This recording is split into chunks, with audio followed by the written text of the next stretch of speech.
మన ప్రభు అయిన యేసుక్రీస్తు నామములో కూడి వచ్చిన ప్రతి ఒక్కరికి వందనాలు తెలుపుకుంటూ, దేవుని యొక్క సన్నిధిలో దినమున మనం ప్రత్యేకమైన మాటలు దేవుని సన్నిధిలో మాట్లాడుకుంటూ దేవుని మాటలను ఆలకిద్దాం.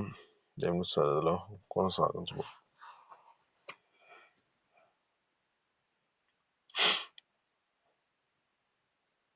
దేవుని యొక్క లేఖనాలు బట్టి చదువుతున్న మాటలను బట్టి నిర్గమకాండం 3వ అధ్యాయం 2వ వచనం మనం చదువుకుంటే,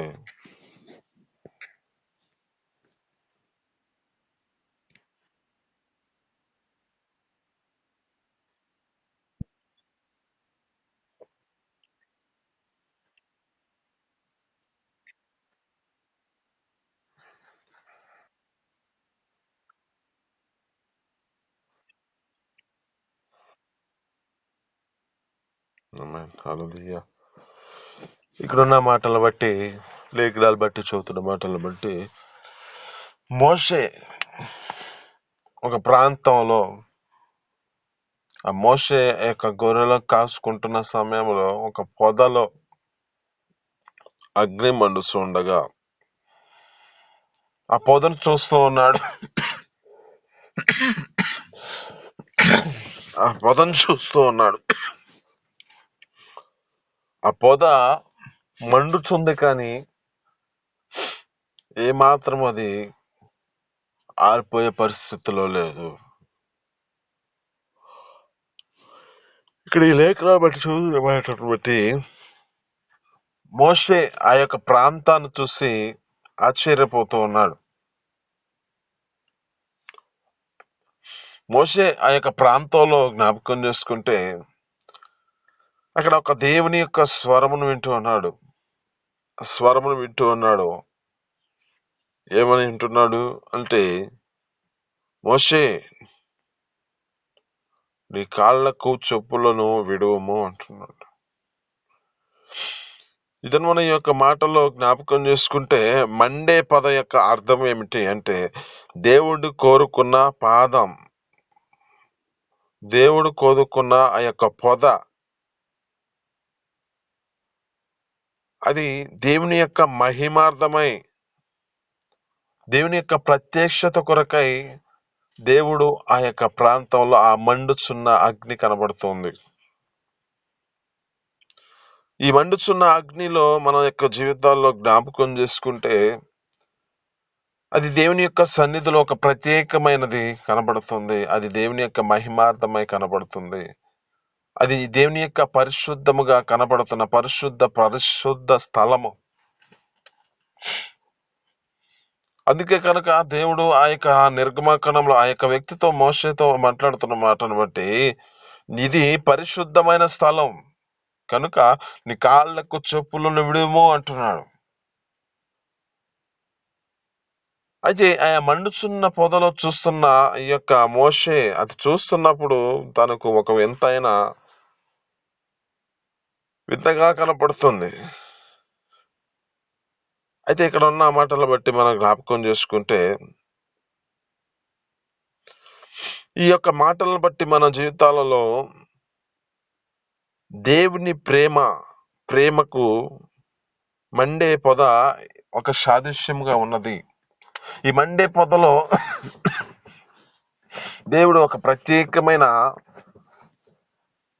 స్వరముతో ఆ ప్రదేశం నుంచి మాట్లాడుతూ ఉన్నాడు.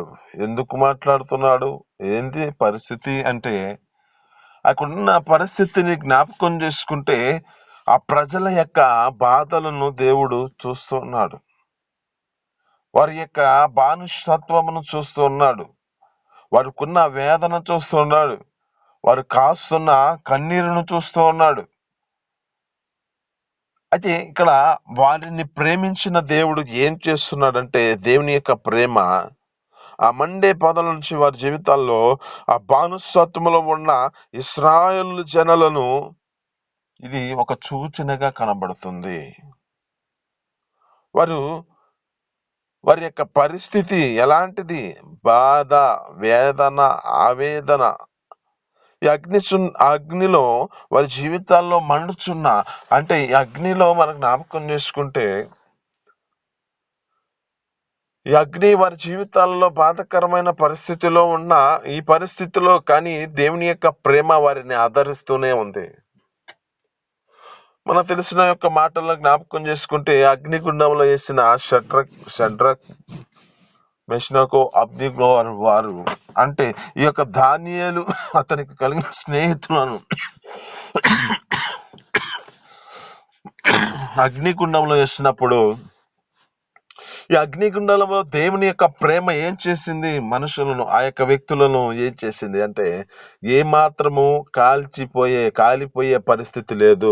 ఇక్కడ అంటున్న మాటను బట్టి అగ్ని కాలుతుంది కానీ అది ఆరిపోవటం లేదు. ఆ యొక్క స్థితిని బట్టి ఏ మాత్రం అది హాని చేసే పరిస్థితి కనపడట్లేదు. అంటే దానిలో దేవుని యొక్క ప్రేమలో, ఆ ప్రేమలో ఏ బాధ వచ్చినా, ఏ పరిస్థితిలో ఉన్నా దేవుని యొక్క ప్రేమ మనిషిని ఆదరిస్తుంది. ఈ యొక్క అగ్ని పొదలో ఏ పరిస్థితులకు వెళ్ళిపోవాల్సిన పరిస్థితి అంటే, అగ్ని పొదలో సజీవ దహనమయ్యే పరిస్థితులు ఉంటాయి. కానీ దేవుని యొక్క ప్రేమ మనిషికున్న బాధ నుంచి, మనిషికున్న వేదన నుంచి, మనిషికున్న సమస్య నుంచి, మనిషికున్న ఏదైనా తన జీవితంలో నుంచి విడిపించడానికి దేవుడు మనుషుల జీవితాలలో అగ్నిలో దేవుడు దాచబడిన వాడే, అగ్నిలో తన యొక్క ప్రేమను వెల్లడి చేస్తున్నాడు. రెండవదిగా దేవుని యొక్క శక్తిని,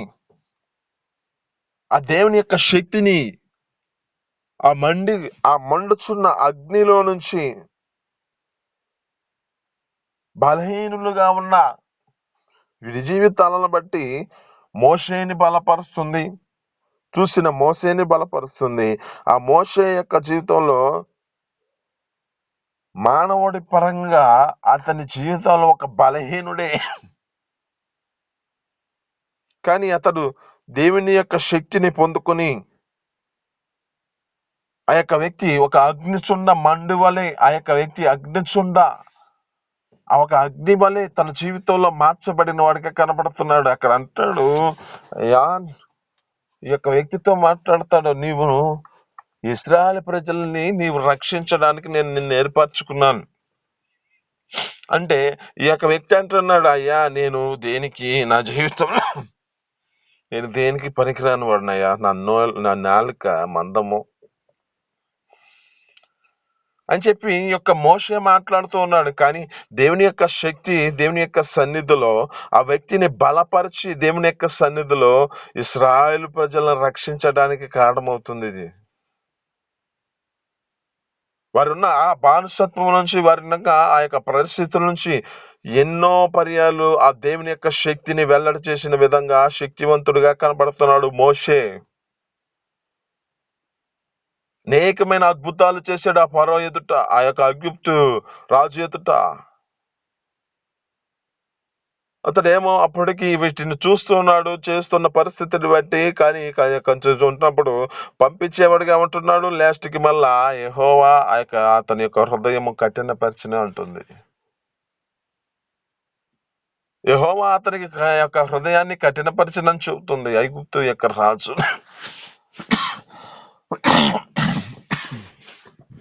కానీ అక్కడ జ్ఞాపకం చేసుకుంటే, మోషేని ఒక ప్రత్యేకమైన జీవితంలో మోషేకి శక్తిని అనుగ్రహించాడు. మూడవదిగా జ్ఞాపకం చేసుకుంటే, దేవుని పరిశుద్ధత కనబడుతుంది. అక్కడ దేవుని యొక్క పరిశుద్ధత ఆ ప్రదేశంలో కనబడుతుంది. ఈ పరిశుద్ధమైన స్థలములో నీ చెప్పులు విడుము అంటుంది. ఈ పరిశుద్ధమైన పరిస్థితిని బట్టి, ఆ ప్రదేశంను బట్టి, ఆ దేవుడు అంటున్న మాటను బట్టి, ఈ పరిశుద్ధమైన ప్రదేశము కనుక నీ కాళ్లకు చెప్పులు విడుము. అయితే ఇక్కడ జ్ఞాపకం చేసుకుంటే, ఈ మండే పొదలో కనపడేది ఆ అగ్ని వల్ల నాకు నాశనము కలిగిన శక్తి కాదు, కానీ ఆయన పరిశుద్ధ పరిచే శక్తి. ఆమేన్, హల్లెలూయా. ఆయన మనల్ని పరిశుద్ధపరిచే శక్తి ఆయనలో ఉంది. ఒకటి ఆయనలో దేవుని యొక్క ప్రేమ ఉన్నది. 2 దేవుని యొక్క శక్తి ఉన్నది. 3 దేవుని యొక్క పరిశుద్ధతను మనకు చూపిస్తూ ఉన్నాడు. ఈ పరిశుద్ధతలో మన జీవితాలు నిలబెట్టుకోవాలి. ఈ పరిశుద్ధమైన ప్రదేశంలో మనం నిలవగలిగిన వారిగా మనం మార్చబడాలి.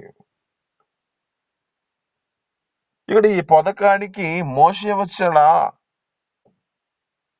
లేక ఆ పొద మోషే దగ్గరకు వచ్చిందా? అంటే మోషేనే ఆ పొద దగ్గరికి వచ్చాడు కనుక, అయితే ఇక్కడ మన పరిశుద్ధతలో కూడా మనం దేవుని యొక్క పరిశుద్ధ స్థలమునకు మనమే వెళ్ళాలి. ఆ పరిశుద్ధ స్థలమునకు వెళ్ళే స్థితిలో మనమును మనమే పరిశుద్ధపరుచుకొని దేవునిలో నిలబడిన వారిగా మార్చబడాలి. అప్పుడు ఆ దేవుని మీద మనం ఆధారపడితే ఆ దేవుడు మనల్ని నిలబెట్టగలిగిన శక్తి దేవునిలో ఉంది కనుక, ఆ దేవుని యొక్క పరిశుద్ధ స్థలములో మనల్ని పరిశుద్ధపరిచి ఆయన నిలబెట్టుకోగలిగిన శక్తి దేవునిలో ఉన్నది. ఆమేన్.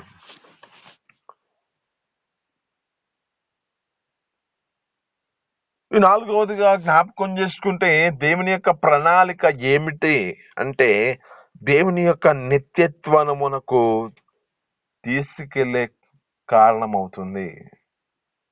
ఈ దేవుని యొక్క నిత్యత్వమునకు ఎలా అక్కడ జ్ఞాపకం చేసుకుంటే ఏమంటున్నాడంటే, ఈ ప్రజలను నేను పాలు తేనెలు ప్రవహించే ప్రదేశానికి తీసుకెళ్తాను. ఆమేన్. హల్లెలూయా. వీరిని నేను ఒక ప్రత్యేకమైన ప్రదేశానికి నేను తీసుకెళ్తాను. అప్పుడు జ్ఞాపకం చేసుకుంటే ఈ యొక్క పాత నిబంధన ప్రకారముగా పాలు తేనెలు ప్రవహించే ప్రదేశమునకు తీసుకెళ్ళినట్లుగా, అయితే ఇప్పుడు మన జీవితాలలో ఉన్న క్రొత్త నిబంధన ప్రకారము మన జీవితాలు ఎక్కడికి వెళ్తాయి అంటే పరలోక రాజ్యమునకు వెళ్తాయి. నిత్యత్వమునకు. ఈ నిత్యత్వమునకు పరలోక రాజ్యమునకు వెళ్ళడానికి ఇక్కడ జ్ఞాపకం చేసుకుంటే ఇది ఇంకోటి ఈ జీవితాలలో ఒక నిత్యత్వం ఉన్నది. అంటే వీరిని ఏమాత్రము చెయ్యి విడవట్లేదు. ఇశ్రాయేల్ ప్రజల చెయ్యి విడవట్లేదు. ఇశ్రాయేల్ ప్రజలు కాపాడుకుంటూ ఈ ప్రదేశానికి తీసుకెళ్ళాలని దేవుని యొక్క ఉద్దేశము, దేవుని యొక్క ఆలోచన. కానీ మనుషుల యొక్క జీవితాలలో ఏ పరిస్థితిలోకి వెళ్తున్నాయంటే, మనిషి దేవుడిని శోధిస్తూ ఉన్నాడు. మనిషి దేవుడిని ఏ పరిస్థితిలో ఉన్నా, ఏ ప్రదేశంలో ఉన్నా, ఇంకా వారి జీవితాలలో ఆ శోధనలను నిలిచి దేవుణ్ణి పరీక్షించే విధంగా మార్చబడుతున్నారు. దేవుడే మనల్ని పరీక్షించాలి కానీ మనము దేవుడిని పరీక్షించే పరిస్థితిలోకి వెళ్ళిపోతున్నాం. ఎన్నో పర్యాలు శోధించారండి. నీళ్లు లేవని, ఆహారం లేదని, తినడానికి మోసం లేదని, పరిస్థితులను బట్టి ఎన్నో పర్యాలు శోధించారు. ఈ పరిస్థితిని బట్టి జ్ఞాపకం చేసుకుంటే దేవుని యొక్క ప్రణాళిక, దేవుని యొక్క ఉద్దేశము ఏమిటంటే వీరిని నిత్యత్వమునకు తీసుకెళ్లాలని, ఆ పాలు తేనెలు ప్రవేశించే ప్రదేశానికి తీసుకెళ్లాలని.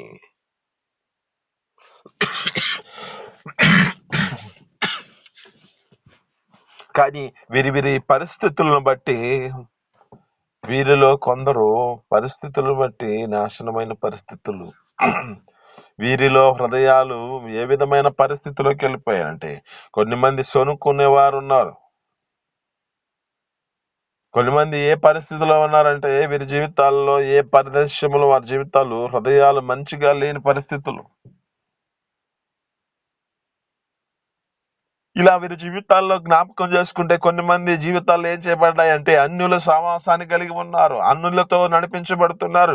వారి యొక్క నడతలను బట్టి వారి జీవితాలలో వారి యొక్క సహవాసముతో నిలబడి వారు చేస్తున్న విగ్రహారాధనమైన, వారు చేస్తున్న బలి అర్పణలలో వీరు చేస్తూ ఉన్నారు. దెయ్యాలకు బలి అరుతున్నారంటండి. దెయ్యాలకు బలు అర్పిస్తున్నారు. వారి కుమారుల్ని, వారి అక్రమలను, వారి యొక్క పరిస్థితులు బట్టి వారి రక్తములను దేవునికి బలి అర్పిస్తున్నారంట. వీరున్న ప్రాంతం అంతా అపవిత్రమైన పరిస్థితిని తీసుకొస్తుంది. వీరున్న ప్రదేశం అంతా దేవుని యొక్క సన్నిధిలో జ్ఞాపకం చేసుకుంటే దేవుని యొక్క ప్రణాళిక ఏమిటి, దేవుని యొక్క ఉద్దేశం ఏమిటి అంటే వీరిని ఒక నిత్యత్వమునకు తీసుకెళ్లాలనే ఆలోచన.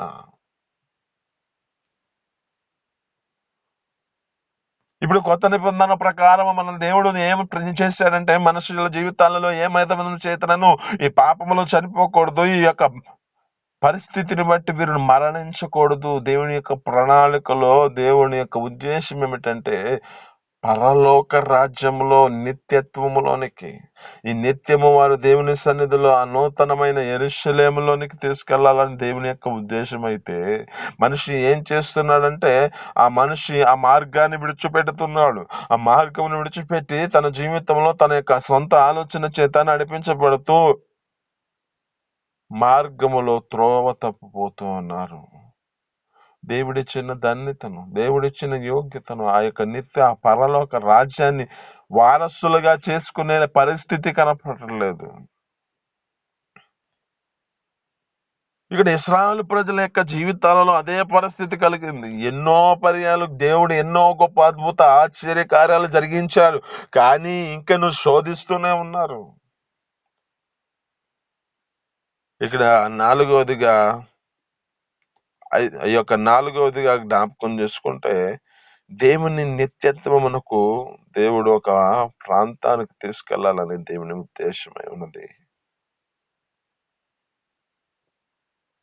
ఐదవది దాని యొక్క జ్ఞాపకం చేసుకుంటే ఆయన ఎంత సహనంగా వారిని కాపాడుతూ రక్షిస్తూ నడిపిస్తున్నాడో చూడండి. ఆయనలో సహనం ఉన్నది. సహనము కలిగి ఎన్నో పర్యాలు వారిని చూసి చూడనట్లుగా వదిలేసుకుంటూ ఉన్నాడు. అయితే ఈ యొక్క కొత్త నిబంధన ప్రకారం ఇప్పుడు జ్ఞాపకం చేసుకుంటే అపోస్తుల కార్యంలో అంటాడు, ఇప్పుడైతే దేవుడు చూసి చూడనట్లుగా వదిలేశాడు అంతకుముందు. అయితే ఇప్పుడైతే అంతటను అందరూ మారు మనసు పొందాలని దేవుని యొక్క ఉద్దేశము, దేవుని యొక్క ప్రణాళిక. సహనం కలిగిన దేవుడు దేవుని యొక్క సన్నిధిలో మాట్లాడుతున్న మాటలను బట్టి ఏ పరిస్థితుల్లో మన జీవితాలు నడిపించబడుతున్నాయి. మనకు తెలిసిన యొక్క మాటలే జ్ఞాపకం చేసుకుంటే దేవుడు ఒక ప్రదేశంలో ఒక యజమానుడు ఆ తోటమాలి తను కలిగిన దాన్ని బట్టి చూస్తూ ఉన్నాడు. ఇది ఎన్నో సంవత్సరాల నుంచి ఇక్కడ నాటింది, దీనివల్ల ఉపయోగం ఏమి లేదు అని చెబుతూ ఉన్న సమయంలో దీన్ని పెరికి వేయమంటే, అయ్యా ఈ సంవత్సరాలు చూసాం కదా, ఇంకొక సంవత్సరం చూద్దాం అని చెప్పి దానికున్న చుట్టుపక్కల ప్రతి దానిని తవ్వి దేవుడు దానిని బాగు చేశాడు. ఆ తోటమాలి బాగు చేశాడు. ఇప్పుడు గొప్ప ప్రణాళిక ఏమిటంటే దేవుని యొక్క ఉద్దేశం ఏమిటంటే ఆ తండ్రి అయిన దేవుని ఎదుట ప్రభువైన కుమారుడైన యేసుక్రీస్తు అంటున్నాడు, అయ్యా దీనిని క్షమించు, దీనిని ఇంతవరకు చూసావు, ఒక్కసారికి క్షమించు, దీన్ని నేను ఒక్కసారికి చూద్దాం, లేని ఎడల దీనిని నరికివేసి అగ్నిలో వేసేద్దామని చెప్పి ప్రణాళికలో ఉన్న ఆలోచనలో దేవుడు సహనము కలిగి చూపిస్తున్నాడు మన దగ్గర. అందుకే కదా అంటున్నాడు, లేఖనాలు బట్టి చదువుతున్న మాటలను బట్టి, లేఖనాల్లో చదువుతున్న ఈ యొక్క 23వ అధ్యాయం 37వ వచనంలో అంటాడు, మత్తయి సువార్తలో, యెరూషలేమా యెరూషలేమా ఆ ప్రవక్తలను చంపుచు నీ యొద్దకు పంపబడిన వారిని రాళ్లతో కొట్టుచూ ఉండదానా, కోడి తన పిల్లలను ఎలాగ రెక్కల కిందకి చేర్చుకోవాలని ఉద్దేశము కలిగి ఉందో, నేను ఎన్నో పర్యాయాలు మిమ్మల్ని నా రెక్కల కిందకి చేర్చుకోవాలని ఆలోచన కలిగి ఉన్నా, కానీ మీరు విననొల్లకపోతిరి అంట. ఆయన ప్రణాళిక, ఆయన యొక్క ఉద్దేశం ఎంతగా సహనం కలిగి మన కొరకు ఆయన చేతులను చాపి ఆయన రెక్కల కిందకి ఎప్పుడు వస్తామా అని ఆలోచన చేత నడిపించబడుతూ ఆయన సహనం కలిగి దేవుని సన్నిధిలో నడిపించబడుతున్నాడు. ఇప్పుడు కుమారుని ఏ విధంగా ఈ లోకానుసారంగా ఒక కుమారుని పిలిస్తే వాడు రాకపోతే పరిస్థితి ఎలాంటిది అంటే ఒక దెబ్బ కొట్టి అతని ఎద్దకు తీసుకొచ్చుకుంటాడు. దేవుడు తన జీవితంలో జ్ఞాపకం చేసుకుంటే ఆయన కూడా మన యందు ఆయన శ్రద్ధ నిలిపి మన జీవితాలలో ఏ పరిస్థితిలో ఉన్నా, కోపం తీసుకొచ్చే పరిస్థితి ఉన్నా, మాట వినకలేని పరిస్థితిలో ఉన్నా, దేవుని ప్రేమ ఏమిటంటే ఏ విధము చేతనను ఈ మనిషిని ఆ దేవుని ఎదుటకు తీసుకెళ్లి ఒక అనుభవాన్ని, ఫలించే అనుభవాన్ని తీసుకురావాలని దేవుని యొక్క ఉద్దేశంతో ఆయన మనల్ని తీసుకున్నాడు. ఆయన మనల్ని స్వీకరిస్తున్నాడు. ఈ స్వీకరణలో ఏం చేయబడుతుందంటే ఇది ఆయన రెక్కల కిందకి వెళ్ళలేని పరిస్థితి కనబడుతుంది. దినము నీతో మాట్లాడుతున్న మాటలను బట్టి ఆ ప్రభువైన యేసుక్రీస్తు ఎంత సహనము కలిగి మనలను ఎంతగా ప్రేమించి ఏ విధమైన చేతనని ఈసారైనా ఇప్పటికైనా మారతాడనే ఉద్దేశంతోనే మనిషిని బ్రతికిస్తూ ఉన్నాడు.